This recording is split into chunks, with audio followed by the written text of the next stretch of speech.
Zarauzko zikloturista elkarteak urtero garai honetan antolatzen duen zikloturista proba atzo ospatu zen.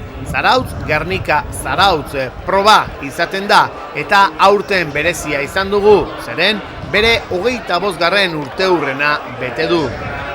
Hori dela eta ohiko ibilaldiaren inguruan bestelako ekintza batzuk antolatu ziren.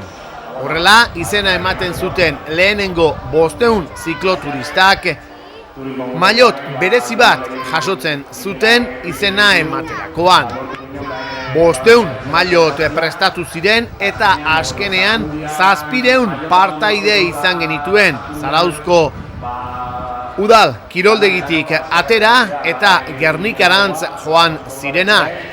Gizon emakumeak 3 taldetan banatuta atera ziren eta ibilaldia burutu ala lege zaharren enparantzara heltzen zitzaizkigun. Denak pozik, lasterketa espaita hau, bakoitzak bere martxan egiten duen ibilaldi zikloturista baizik.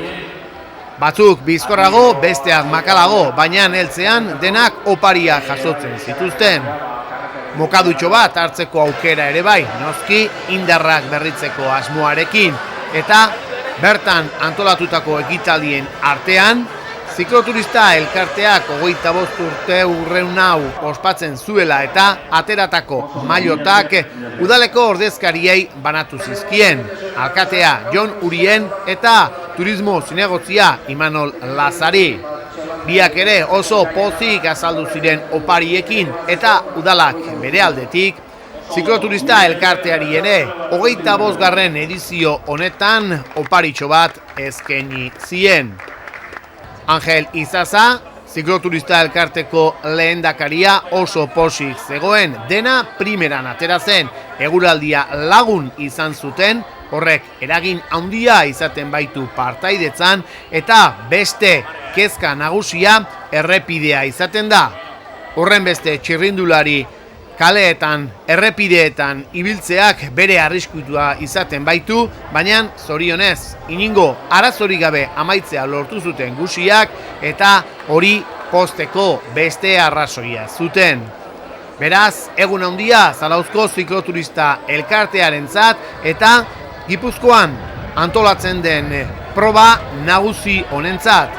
Esan da bezala, 700 partaide izan genituen Zarauztik irtendakoak eta heldutakoak. Pentsa ezazue horrek zenbat jende ekartzen duen Zarautza, zeren zikloturista beraiek familiarteko lagun eta abarrak ere ekartzen dituzte noski, eta hori turismo bulegoak bultzatzen duen ekintzetariko bat izaten da. Jendea, kirolaren bitartez erakartzea. Zorionak beraz eta aurrengo urtean, 26. edizioa.